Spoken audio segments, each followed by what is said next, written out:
We'll get started with questions right away. The first one is from Rock Kabaka with MASN Sports. Hey Matt, where do you envision Irish playing, and just what was it about him that you liked? Well, first and foremost, we love his bat. It's a very polished bat, both on really on all aspects of how you would want a hitter to be, contact, power, swing decisions. Just really, really exciting hitter. He has the ability to catch. He has the ability to play corner outfield. He has the ability to play some first base. And we're pretty big on defensive versatility. So we'll probably explore all those options. Next question is from Jake Worrell, MLB.com. Hey, Matt, when you just look at this group as a whole, this group of 7 players, just how impressed are you with the talent that you were able to get tonight? We're thrilled with the talent we got.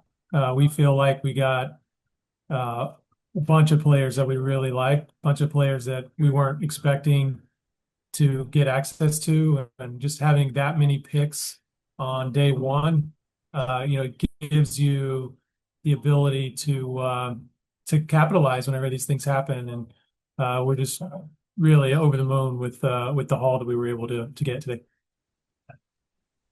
Next question is from Jacob Calvin Meyer with the Baltimore Sun. Hey Matt, was Aloy one of those players that you were maybe surprised that you had access to, and what was it about him that you liked in particular?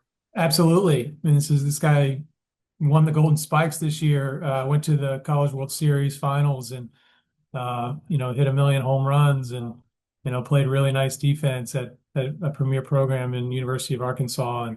And he's been a trend up guy. He's gotten better each year in college, and we really like just the way he goes about playing the game and his skill set. So we see a lot of upside with him, and we did not expect him to get where we were able to draft him, and we're very excited to be able to get him. Rich Dubroff, Baltimore Baseball. Hey Matt, the 2 college pitchers that you drafted, are both really big guys. Was size important, and what else stood out to you about those guys? Size, it's not mandatory, but it's usually helpful.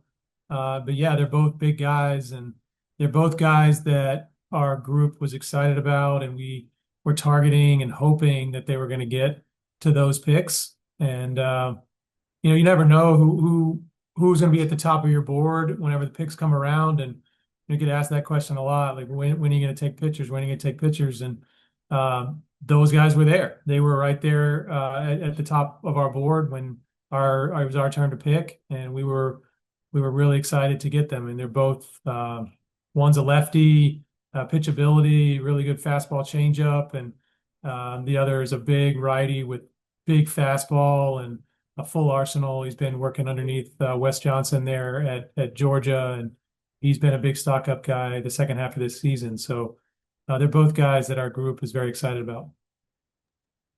Steve Molesky. Matt, even though the first 2 guys can catch, as it evolved over 7 picks, how did you feel about like the diversity of your group? And you got a high school guy in there, and how did you feel about how it all worked out? It wasn't necessarily by design, but as it was happening, if we were at 3, 4, 5 picks in, I'm talking to our guys, and I'm saying exactly what you just said. Wow, this is a pretty diverse portfolio that we were able to get here with, like you said, different positions and different profile types, and just we got 2 pitchers, and we got some catchers, and it's very exciting, diverse profiles that I think we were able to get. John Mioli, Baltimore Banner. Matt, you mentioned those profile types. With those first 4 hitters specifically, how much confidence do you have in the team's ability to work with some of those specific profiles as you're making these picks and projecting how they could develop? Yeah, I mean, I think we have really good coaches and really good information, and I think we're able to work with all different types of players. It's fun to work with players who are good at everything, and that's sort of where Irish falls. And then some of these others are better at one thing than another. and we'll try to improve them, their strengths and their weaknesses too. But I think our group is qualified to work with really all these different types. Danielle Allentuck, Baltimore Banner. Hey Matt, can you share a little bit more about what you guys liked about Ike Irish during your scouting process? And did his injury this spring give you guys any pause at all? First, the injury, no. He was hit by a pitch and wasn't able to play for a little while. But when he came back, he just kept raking. When I saw him in person, I walked away thinking this guy is one of the best pure hitters in the draft, and he's not going to get to us. I told our group, this guy's too good to get to us. And so, it was starts with him with the bat, and where he plays defensively. Like I said earlier, I think it's exciting the versatility that he brings to the roster. Like I said, he could catch one day, he could play first one day, he could play in the outfield one day, and that's a pretty valuable type of a player, especially if he's one of the best hitters on the team. Next question is from Mark Narducci from Retrospect newspaper. Hi, Matt. Can you talk about Kaden Bodin and what you liked about him and how you envision him moving on? He's just a very polished player. He was a high-level competitive wrestler when he was, in high school, and you can see that athleticism and body control and just awareness, using the ground when he's catching. Like, he's very, very good behind the plate. He's one of the better receivers in the country. He's a very accurate thrower. He's just a very effective catcher. And then when you think about him being a switch hitter and having really high contact rates and just hitting line drives and being a guy who's going to be productive, you start to add all that up and think, yeah, this is a guy who's going to be a major leaguer and has a chance to be a real impact player for the team. He had twice as many walks as strikeouts. Did that kind of impress you too as you were scouting him? Yeah, that's a great sign. He's got the combination of contact, but also being able to walk, and that's a pretty exciting combination. And he's also just a really hard-working kid who's great with the pitchers and just really high makeup and aptitude guy. Thank you. Jacob Kaltenmeyer.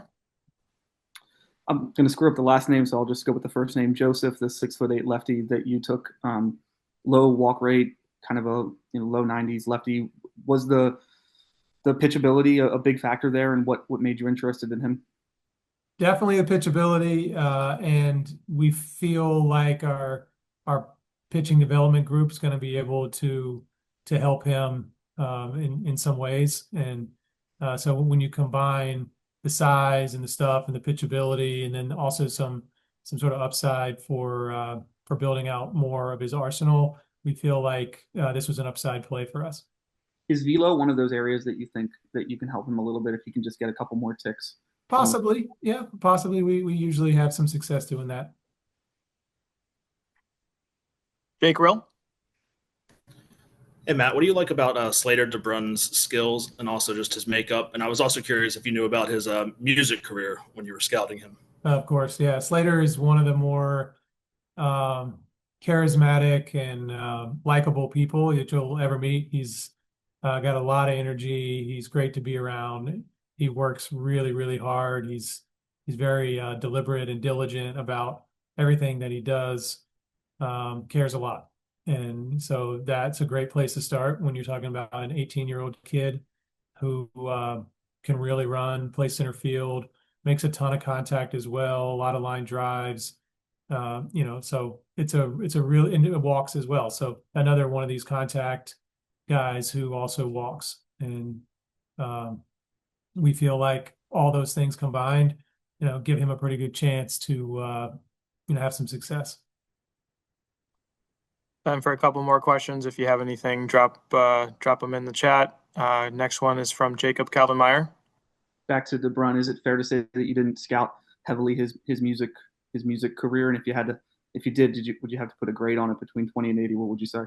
I have a lot of other things going on, so I wasn't quite putting too much time into grading out his music, but I do think it's cool that he has that kind of personality. Any final questions for Matt? All right. Thanks, everyone. Matt, appreciate your time, and we'll talk to you tomorrow. Awesome. Thanks.